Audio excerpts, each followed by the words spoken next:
Well, welcome everybody, including people still in the process of joining, who hopefully will be with us very shortly. Welcome to the dark side of fantasy, and we will start very shortly. We're waiting on one panelist to join us. Shauna McGuire will not be able to join us for this panel. She is in the process of having her laptop keyboard fixed as we speak. You'll have heard on the opening ceremonies yesterday that she had a disaster with the laptop. That will hopefully be solved, and she'll be back with us for the rest of the convention, but not for this panel. We do, however, have two panelists already here. I will happily introduce Jenn Czep, yay, and Joe Nassise, also yay. Welcome.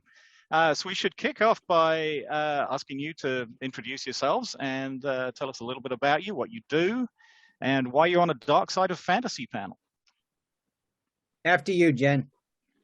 Why am I on the dark side of fantasy panel? I probably live in dark fantasy more than most people do. And I wrote a lot of dark fantasy in my Trolls novel, and that is available on Amazon. I also do some horror and a little bit of gothic stuff as well. Currently working on a gothic cereal, so not like cereal that you eat, like. And I love cursed objects. I just think cursed objects are great. So there's my little intro on dark fantasy. I'm Joe. Good to see y'all. Why am I on this panel? Well, this is what I've been writing professionally for the last 20 years. My debut novel was a straight-up horror novel, but everything since then has been dark and gritty urban fantasy. And I'm working on book number 50-something at this point, 53, 54. So been doing and writing it a long time. That sounds great. Welcome both. And now, more people coming in. Do you have a topic set, or do you need a lead? Go ahead, Hal. I'm whatever you want to chat about. I'm ready. I didn't have anything particular planned. Okay, well let's start out. What do you call, what is dark fantasy to you? Get us grounded. To me, I'd say dark fantasy is kind of the connection between horror and fantasy. Books in general, for me, are about emotion, about what we bring out in our readers. And so any books that tend to bring out a feeling of fear would kind of be focused on that dark area, that dark side, so to speak. And fantasy for me is urban fantasy set in a modern setting with elements of the supernatural. So the collision of those three things is dark fantasy for me. I agree on all of that, as well as I think there does have to be an element of magic to dark fantasy, whether it is supernatural, as Joe mentioned, or like something, it can be demons, things like that, supernatural, or wizards and witchcraft, sort of, as long as there is an element of, there is magic, there is not just blood and gore. I think that's the line right there, is like, if it's got magic, it's dark fantasy. If it's no magic, it's probably just plain horror. And the description for the panel actually talks about the boundaries. So it says urban fantasy, epic fantasy, other fantasy genres may include horror themes, but are not actually horror stories. So when does fantasy become horror and vice versa? Do you have examples of something that's, pure fantasy, pure horror, and then something that's dark fantasy in the middle that merges them? Well, sure. Joe Abercrombie writes fantasy. George R.R. Martin writes fantasy. Stephen King, for the most part, writes horror. Clive Barker writes horror. Well, Clive's a bad example because he also writes dark fantasy. So, I don't think. I think both of those genres are very clearly defined. I don't think dark fantasy is as clearly defined. It kind of lurks in the ground between those two. Jen's comment about magic, I would agree with. I think I think magic does help define that. I could think up, a couple dark fantasy novels that don't include magic. I don't know if it's necessary, but I do think it is a well-defining trait.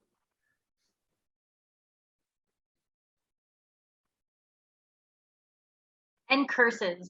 There has to be a curse.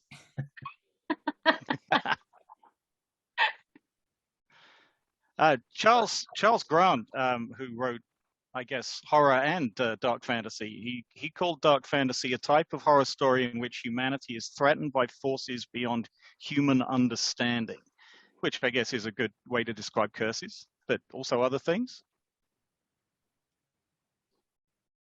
Yeah, sure. I mean, that's your typical supernatural element, whether you're talking vampires, werewolves, fae, witches, curses, whatever they are, I mean, that fits into that very nicely. Yeah. So go ahead, Jen. Oh, I like how you mentioned the witches and the werewolves and the vampires and the I think genies and like bad wishes that turn weird ways. I think I read most recently I read The Invisible Life of Addie LaRue that I think fits dark fantasy really well because she is cursed, but it seems really like benign supernatural sort of things happening until you're like, well, she lives forever and the darkness is sort of hunting her, and it had a nice gothic feel to it while being modern as well. Cool. Well,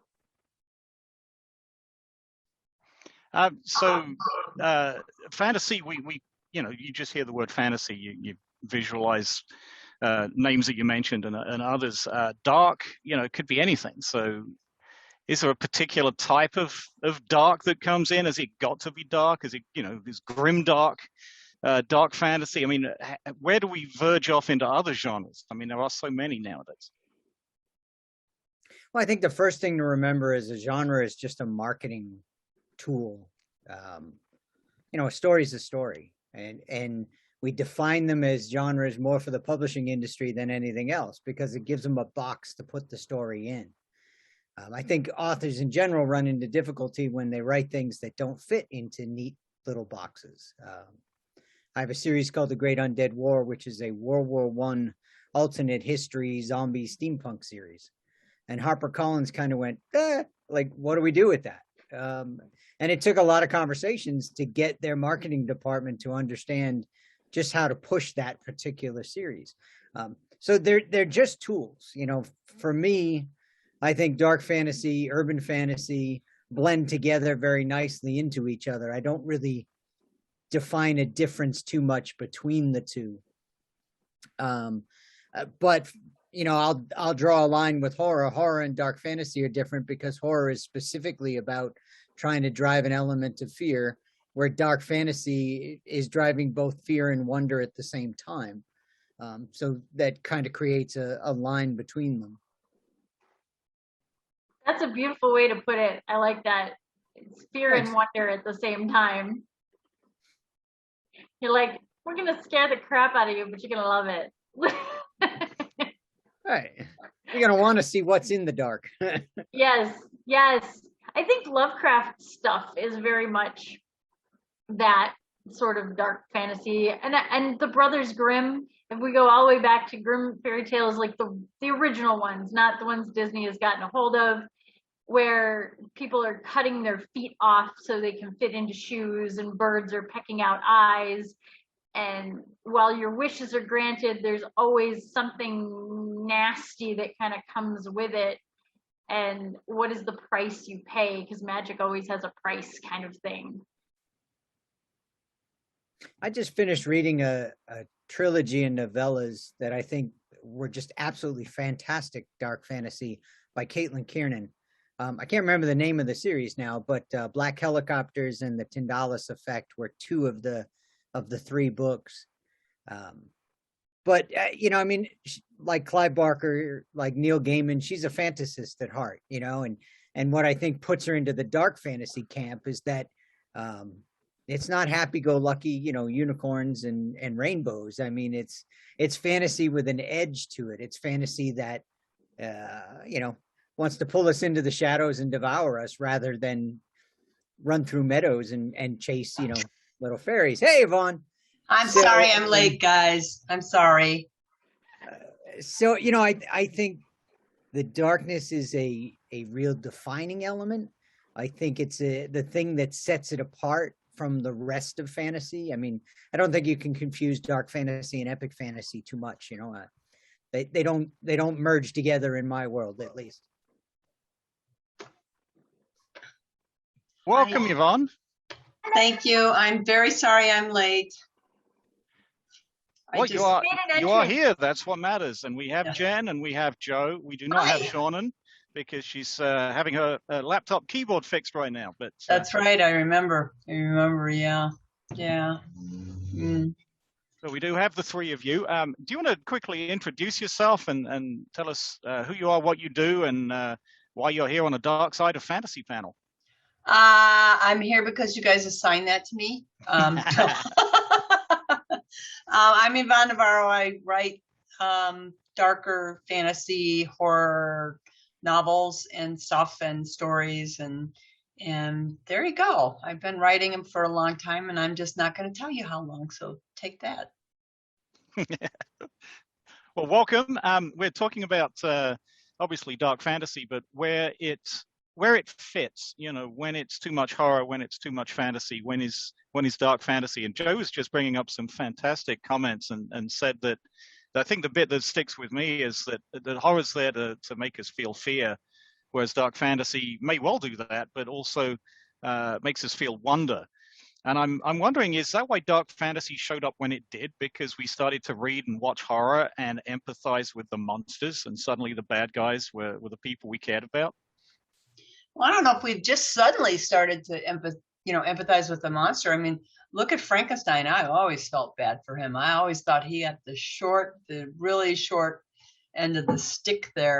And I don't know, maybe I'm twisted, but when I watched the old movie Nosferatu, I kind of felt bad for the vampire because he was just so addicted to the blood and the girl that he just gave into his addiction, and he ended up dying, because of it. I mean, he wasn't particularly handsome, but I felt kind of bad for him.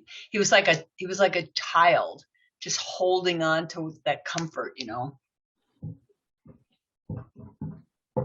He still freaks me out. The original, the Nosferatu. Mm-hmm. I torture myself with it every year for Halloween, and I need to leave the lights on when I go to bed afterwards. I don't know what it is about that one. I will watch the goriest horror movies, and that one will still I can't do it. Yeah, it's funny because I just sold the old collectible VHS version of it because we really don't watch much VHS anymore. What I watch of it in VHS is more old exercise tapes.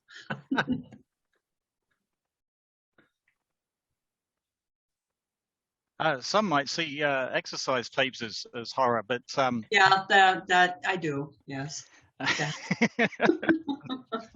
So is there a pivotal dark fantasy work that you could recommend to people to say, hey, you want to try out this genre, start with this one? Go ahead, Joe. I mean, gosh, there's too many.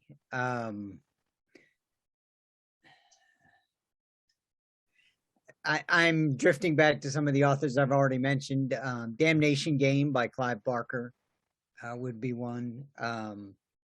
Cabal by the same author would be another. That's a personal favorite of mine. Anything by Caitlin Kiernan, I think, is fabulous. Even something like American Gods by Neil Gaiman, to me, is fantasy with a dark edge to it.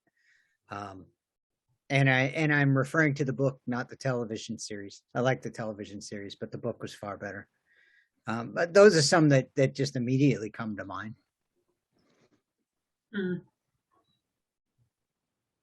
I really, I really can't think of anything off the top of my head. I usually respond to questions like that, like I do in a test, and I freeze up, and nothing comes to mind. 3 days from now, you'll go, oh. Yeah, I know how to answer Hale's question. I mean, if I could take this big computer downstairs to the bookcase, then I could go, oh, this one and this one and this one, But up here, all we have are reference books. Shannon has a terrific book. Since she's not here, I'll throw one of her titles out. Down in the Drowning Deep, which is about I remember mermaids. that. Yeah. Yeah, that was great. Sorry, Jen, didn't mean to talk over you. No, that's okay. I was just like showing, I've got my stacks of books behind me. Yeah. Mostly, this is my fiction side. So, like, that's all? non-fiction's over on the other side. Yeah, this is just the fiction side. That's just fiction. It goes up to there. And non-fiction's on the other side. A lot more non-fiction. Yeah, I'm like, this is my flex. I'm like, see? I would say for me though, to get started in dark fantasy, go back to the classics of the Grimm's fairy tales. Grimm's Grimace is, I've read that. Yeah, there's some really good stories in there. And again, that kind of is the basis to me of where all this stuff comes from, is the stories that people told in the dark around the campfire, to freak people out. And there's always kind of that lesson of don't go into the woods, or don't open those doors, or don't look in there, don't go down to the well, those kinds of things. More modern, I don't know that it fully fits into dark fantasy or not, but Kim Leggett and her stories, I read The Grace Year was another one I read, but she is absolutely brilliant with like taking subtle sort of should be magic, but it might not really be magic, and it just like twists your brain, makes you kind of think about stuff. I love her work. So I think about like, and maybe I'm off kilter here, and I got to get rid of that email program. Sorry about that. I think about like Gideon the Ninth and Harrow the Ninth, and I don't really think of them as horror books. I think of them more as like really dark fantasy, because there was nothing in it that I actually found scary. Yeah. Just like, wow. So I don't know. What do you guys think about that? I would agree with you, Yvonne. I mean, it takes a lot to scare me these days, and maybe that's just because, we've been, in the genre for so very long that we've kind of seen it all and heard it all and that kind of thing. So a lot that other people might consider horror, I might drop into dark fantasy. Right. But I think those that really do scare us definitely belong on the horror side of the equation. Right. I think, Gideon the Ninth is a great example of a book that is cross-genre, that doesn't fit in the box. I was saying earlier before you hopped on that genres are just marketing tools and make it easier for publishers to stick books in the box. And every now and then you'll get one of those books like that can't be put in a box, but does really well anyway. Right. And I think that's a classic example. It kind of just caught the cultural zeitgeist and went with it, that kind of thing. I mean, right now, believe it or not, I'm reading Nora Roberts.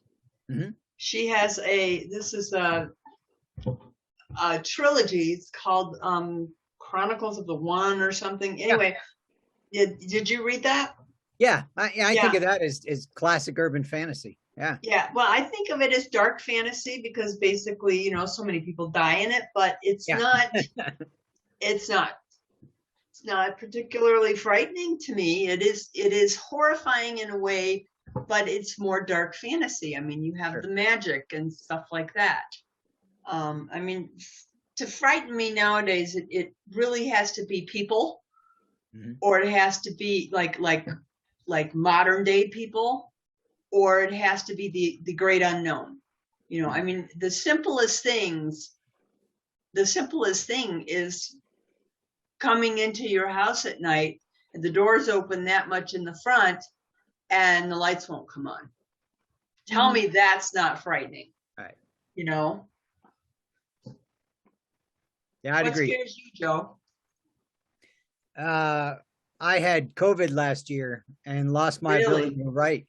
Yeah, I was sick for about 18 months. So oh, I didn't know that. I'm sorry. Thanks. Yeah, going from 5,000 words a day to 5 words a day was a bit of a shocker. And so that the fear of being unable to do what I do was definitely, you know, a lesson learned kind of thing.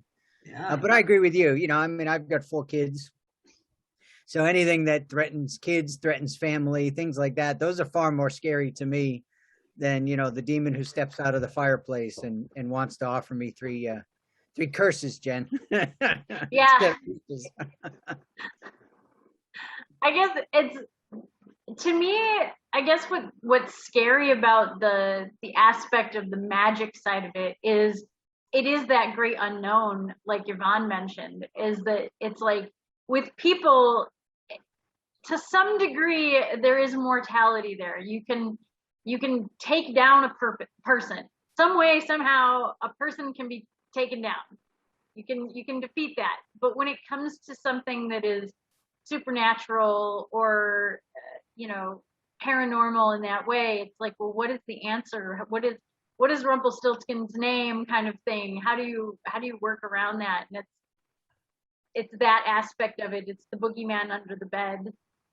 I don't know if we're talking podcasts or not, but a great dark fantasy podcast that I listened to was the Magnus Archives. And that was intense, amazing writing. And the things that we fear are personified in unique ways in that. I really love that. Cool. I love how you've been describing genres not by what's in them, you know, the palpable things like monsters and the like, but by emotions. Is that how you approach dark fantasy? Is that how you approach writing? That's how I approach probably every genre. I mean, to me, horror is an emotion. It's not just looking at something and saying, okay, I'm afraid of that. It's the feeling inside of you saying, oh my God, that's terrifying. That's just terrifying. And the same with fantasy, elicits a sense of wonder. And the dark fantasy to me is not necessarily frightening. It's fantasy with darker elements and darker characters. Yeah, I definitely think emotion is the way I approach writing. I'm one of those people that doesn't put down a single word of a book until I've mapped out every single chapter and scene within the book. And one of the reasons— Good for you. Yes, we are united. Plotters unite. Yes. And one of the reasons I do that is because, to me, a story isn't haphazardly constructed. It's constructed very specifically with an eye to the emotions that you are trying to generate in your reader. And sure, you know, I could build a house with you know, a pile of lumber and it would have rooms and a roof and floors, but it certainly wouldn't look as pretty as the house that I design and lay out architecturally and make sure that, you know, the light coming in this window strikes the mosaic floor that I have in that room, and that changes the house dramatically. Sure, they're both houses, but one is going to give the person living there far more joy, I think, than the other. And so I approach writing the same way. And by extension, that then extends to the genres that I write in. You know, what is the emotion that I am trying to drive with that particular scene? And what is the emotion I'm trying to drive with that particular story? You know, and that, I think that applies to whatever length story you're writing, whether it's a short story or whether it's a 12-book series. Yeah, I always, no matter what I'm writing, you know, with the exception, obviously, of short stories, but any of the novels that I've written and the novellas and stuff, the longer works always have a little bit of romance in it. I mean, it's never the I don't write romance books. It's never the overwhelming thing, but you know, and it kind of increases with the length, whether or not, and to me, the logic in that is simple. If your characters, if you don't have any characters if you don't have any characters that don't care about one another or don't care about someone else, why should your reader care about them? Mm-hmm. You know, if they don't care about someone else and they don't care whether that person lives or dies, I think you're basically writing about a sociopath. And I think we can use that to play with different things. So for instance, I wrote a novel called Eyes to See, where the main character is a guy by the name of Jeremiah Hunt.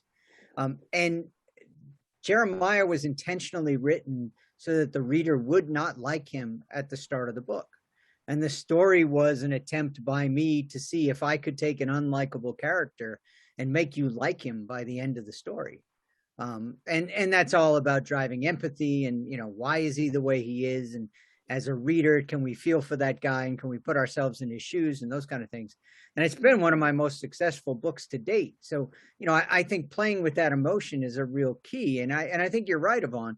We don't have to like the person. We just have to relate to the person. We just have to find some kind of level of empathy in order to, you know, feel like we can put ourselves in their shoes. And that's the reader experience, to take them on an emotional journey at the start of the story that leads them somewhere by the end of the story. Right. Stephen R. Donaldson wrote Wes would know the answer to this, that he wrote a series about an unlikable character. And the character just in the first book, he was just reprehensible. Thomas Covenant. Yes, the Thomas Covenant. Yeah. Yeah. And obviously that was very successful for him. Yeah, I think he did pretty well with that. 10 book series. Yeah.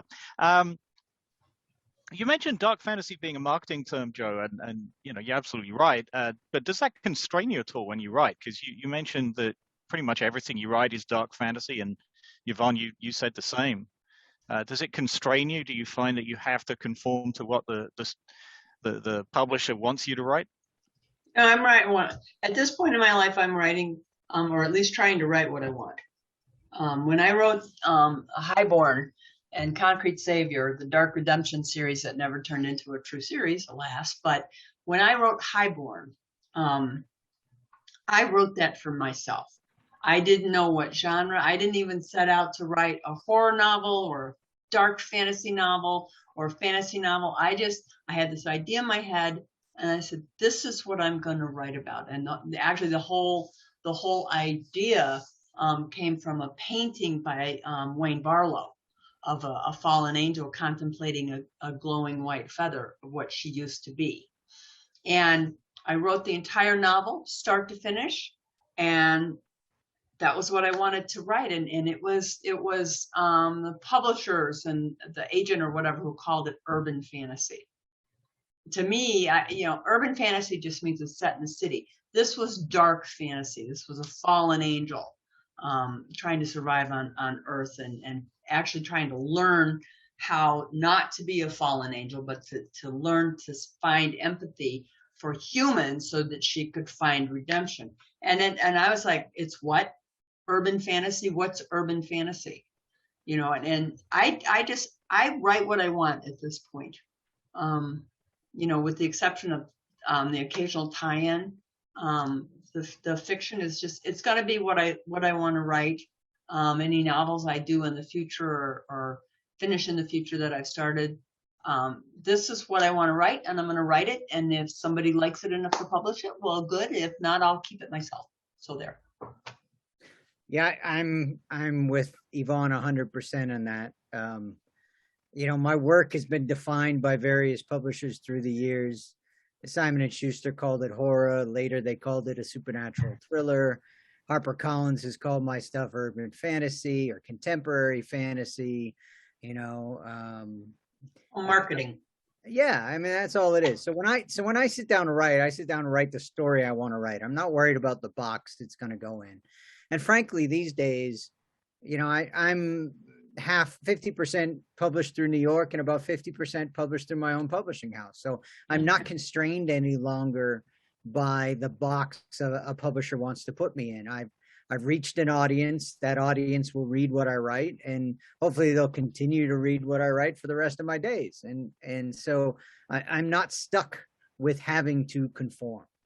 Yeah, I'm you know, like Yvonne said, yeah, occasionally, you know, like I just picked up a project to write a Shadowrun novel. So, you know, I'm playing in their world. I'll create a story to fit their world. But when it's my own stuff, when it's, you know, something that a project that I'm writing, you know, I'm happy to be free to write what I want. Yeah. I mean, I once got told when I was writing the Buffy books, I once got told by the Buffy books had various readers, lots of readers at the studio. It wasn't always the same reader. And I once got told that Buffy would never wear a gold sweater. I'm like, okay, I'll change the color.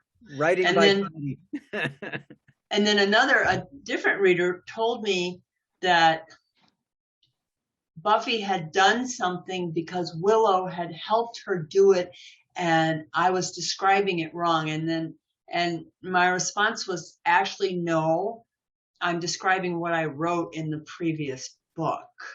I know what I'm talking about. So, you know, I'm even playing in somebody else's sandbox. I do it, but I do it with great reluctance. Yeah. You know, I've been burned a little too many times by a couple of actually by the same publisher, and I don't want to get into that. That's just grumpy. Yeah, but I think it's interesting that even from country to country, those terms change. You know, I mean, my Jeremiah Hunt series was originally a German trilogy, and they didn't have urban fantasy, didn't have a term for it over there. So it became a series of supernatural thrillers. And even my Templar Chronicles books were promoted as action adventure stories over there rather than. I mean, but if you think about it, dark fantasy, supernatural thrillers, they mean the same thing. Yeah. They mean the same thing. Just boxes. Yep. Yeah. Got some questions in the chat from Shannon Blake Skelton. I'm going to go with the last one first. What dark fantasy authors taught you the most about writing? And she gives examples of characterization, plot, and style. Well, I mean, again, we're talking genre, and the person that I learned, that I consider myself to really have learned stuff from, and who made me want to be a writer was Robert Mccammon, and he's considered mostly a horror writer, but then later on he wrote science fiction, and then he's written a historical kind of a thriller mystery series. But he was the one. I mean, I basically, it's like I just assimilated everything he wrote. He was the one who made me want to become a writer, and he helped me, and he was kind to me. Yeah, for me it was Robert Mccammon. Yeah, Rick's a big personal influence. Even though I never had the opportunity to meet him, his work defined the early stuff that I read. Who? Rick Mccammon. Oh, Rick, yeah. Clive Barker was another big one. I didn't set out to be a writer. I mean, I think that's a big difference for me. I wrote my first novel on a dare in college to win a case of beer. And I know, that's a great story. You know, I drank my beer and I went away, and that novel sat in a shoebox until my wife found it and convinced me to send it in. And here I've been writing now for 20 years. Which is kind of like parallel to Stephen King and Carrie. Yeah, I'd throw it into the trash can and have his wife Tabitha dig it out, right? You know, but it, you know, I think I learned from a lot of writers without knowing I was learning from those writers at that time. I mean, you know, Barker's a big influence. Early Dean Koontz was a big influence for me. You know, in later years, I've become a bit more selective about who I'm reading, and I watch for things. You know, in those days, I was just reading and absorbing. Like you said, for me, Robert Mccammon, I was just a vacuum cleaner, just sucked in everything that he wrote, you know. but going back now, I've realized that, oh, he taught me a lot about story structure and the way to play things out. And his stories are very well designed and lay things out. And Barker taught me a lot about fantasy, about being able to stretch the bounds of what we think of as normalcy and allow things to be different and acceptable and not have to explain everything. You know, his work allows the reader to actually think. And I think Gaiman's another one, you know, where they don't talk down to the reader. They let the reader put things together. And so reading those two taught me to do that in my own work. I think it's a big thing for a writer to never stop learning. You know, I mean, I hope I go to my grave learning something new from other writers that I'm reading. What about you, Jen? I would say that really what influenced me to really enjoy dark fantasy, I devoured the ghost stories when I was a kid. Like any ghost story that was available to me, and then like Grimm's fairy tales, I go back to that again. But there were so many little short novels and things that I read that I don't even remember the titles of at this point. I'm just like, and of course there was Are You Afraid of the Dark?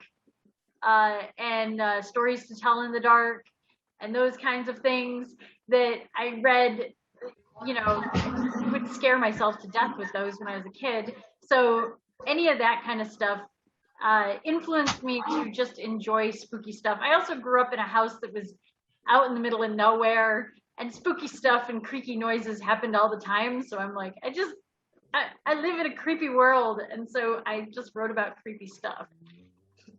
My greatest literary influence is Scooby-Doo. So, you know. Yes. Yes. Come here. Come. No. You know, that's true. Good plot and formulaic writing in Scooby-Doo. You always know who the killer is going to be. Here, Scooby-Doo wants to say hello. Come here, Groot. Come here. Groot. Oh, that's right. You've got Scooby-Doo. Come here. Come. Come. There you go, baby. This is Groody. He is a blue fawn Great Dane.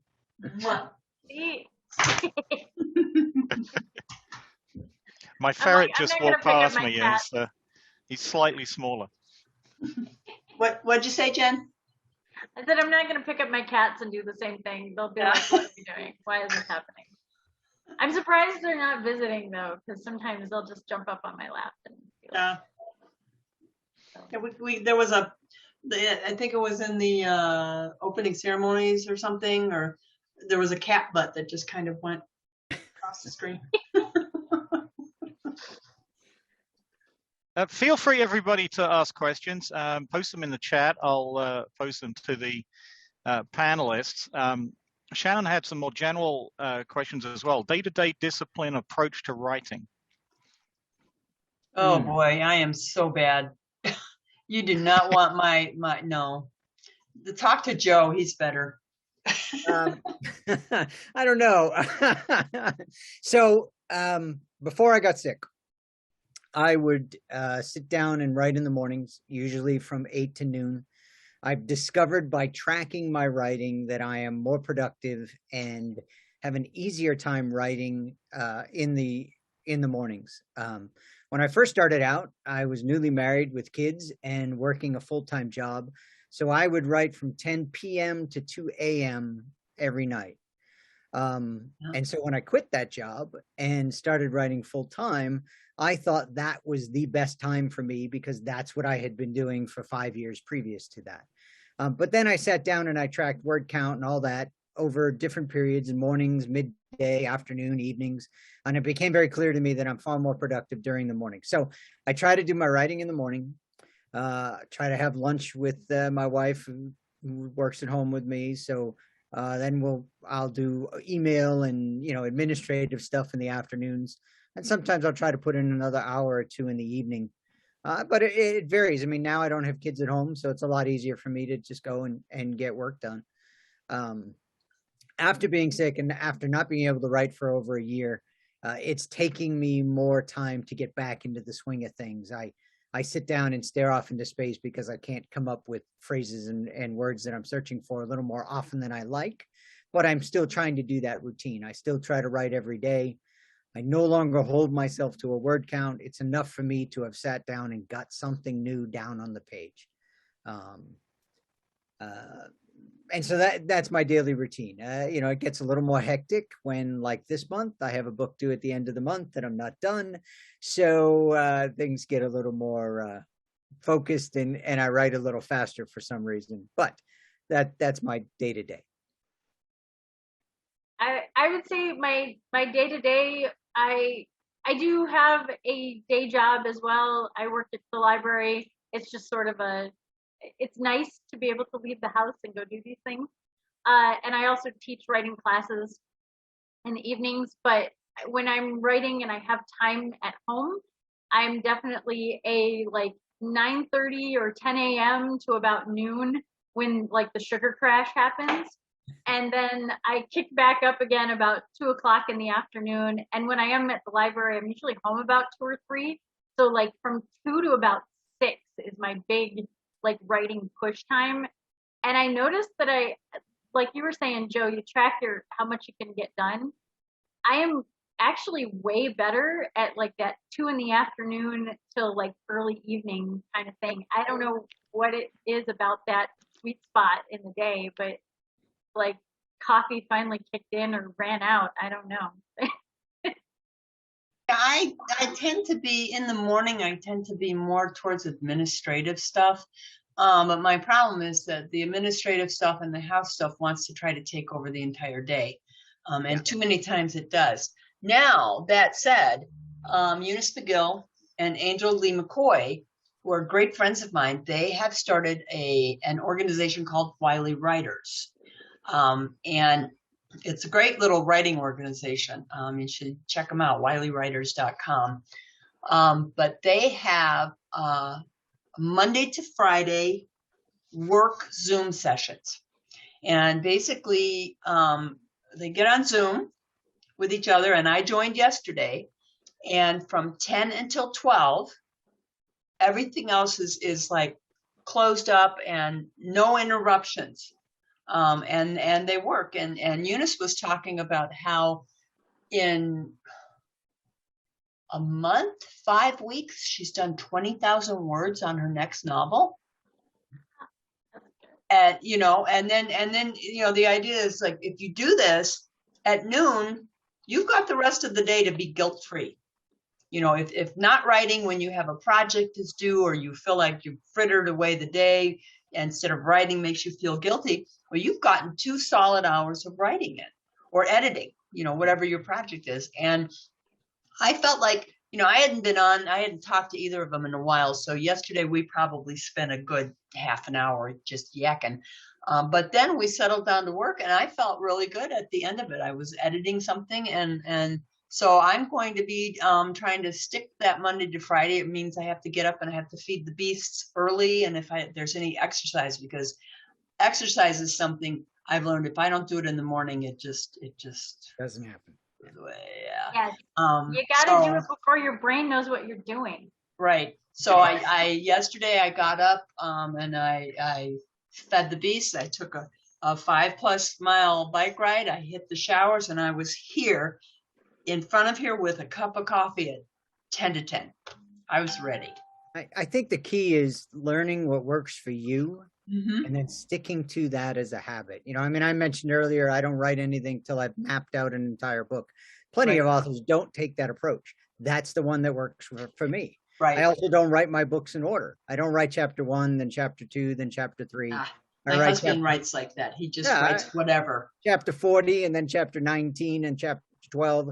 But I can do that because I know exactly where the book's going, because I've already mapped it out. You know, I mean, and see, I like the linear approach. Yeah, you've got to do what works for you. I write in sprints. I have an old-fashioned kitchen timer on my desk. I set that for 25 minutes and I write for 25 minutes. And then I take a 5-minute break, and then I rewind the timer and I go at it again. Wow. And I do 4 of those sessions a day, and that gives me, you know, 2,000 plus words, and I've accomplished what I want to accomplish for that day. Anything else is really gravy. But that doesn't work for everybody. Some people like to just sit down and, you know, take 6 straight hours to write. I can't do that. I got a tight focus, you know, fast speed, and then go take a break. So find what works for you. Figure out track your stuff, figure out what is actually working, not what you think is working, and then stick to that plan, and you'll accomplish a lot more than you think you will. Yeah. Another question there. Workshops you'd recommend? Any?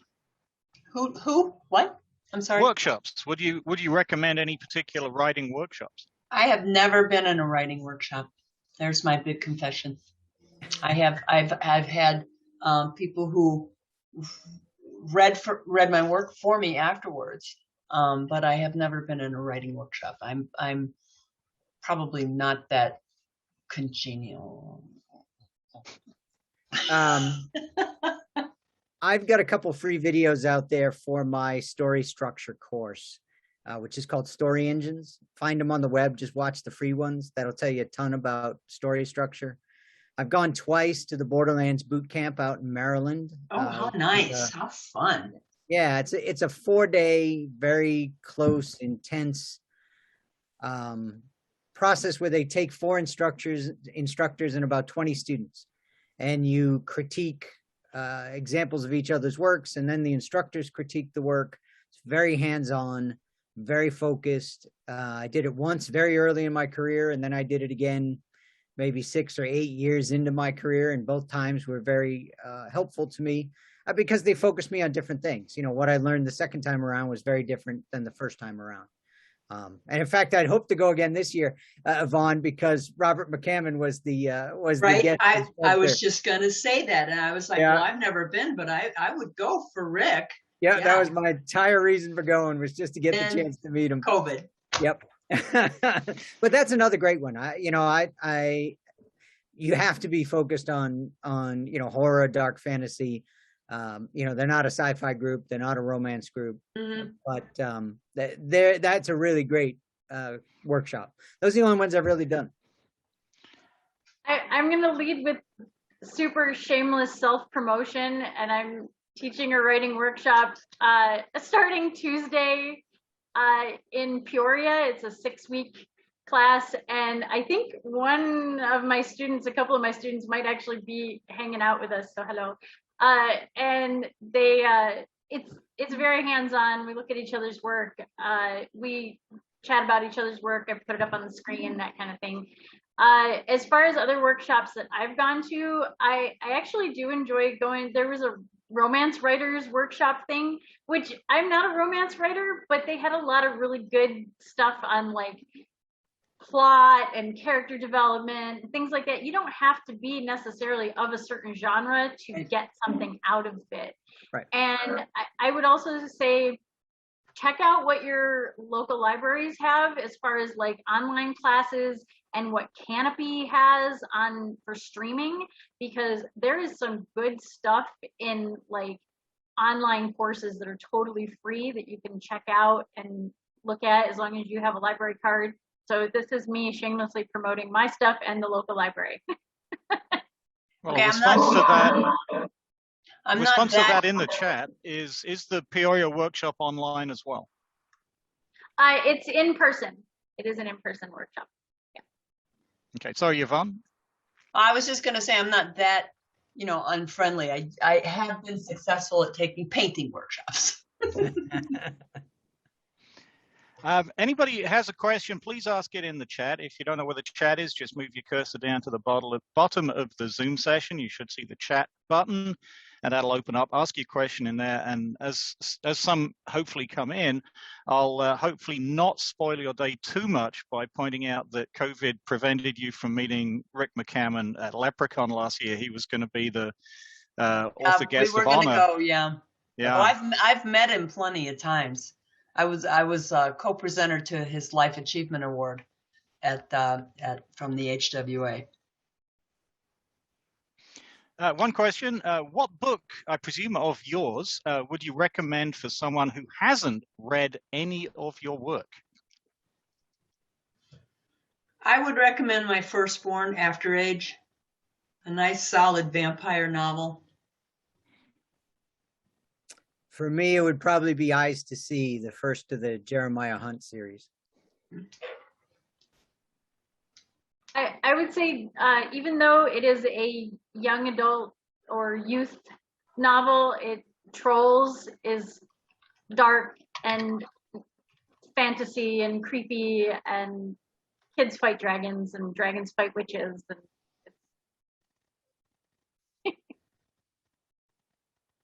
Joe, you should type your Jeremiah Hunt series. Oh, never mind. Somebody did. I have minions, Nicole. I have minions, Vaughn. Minions. I'm trying to keep up with all the great books that you're mentioning, and I can certainly vouch for those. Didn't After Age win Bram Stoker Award? No, it did. It did not. It did not. It was up for it, but it did not win. That year, the winner was The Thread That Binds the Bone by Nina Karicki Hoffman. Isn't it funny how we can remember all the titles that beat us? I know, right? Yep. Anybody have any other questions?